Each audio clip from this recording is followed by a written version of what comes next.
Hello friends, welcome back to the new video. In this video guys, we are going to talk about how can we customize icon size. And guys, you want to increase, and guys, you want to decrease your icon size. So guys, you can increase and decrease. And guys, now let's see how to increase and decrease. We means guys, how can you customize your icon size in your Redmi phone. In this video guys, I am going to show you. So friends, first of all, open your phone setting, then guys scroll it, and guys you can see your home screen settings. So guys, tap here, then guys scroll, and guys you can see your icon size setting.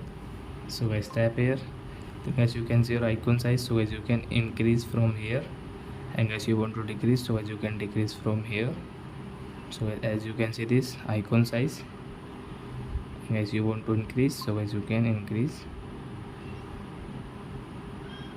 So as you can see, so you can customize yourself guys, like medium, small, smallest, and guys large, and guys extra large. So you can customize yourself. So I hope friends you have understood how to customize icon size, and guys how can you increase, how can you decrease your icon size in your Redmi phone. So as you can set yourself. So I hope friends you have understood how to customize screen icon size. So that's it guys, thanks for watching. Now we will meet our next video with new topic. Before going guys, please go and like my video, subscribe my channel. Bye bye friends.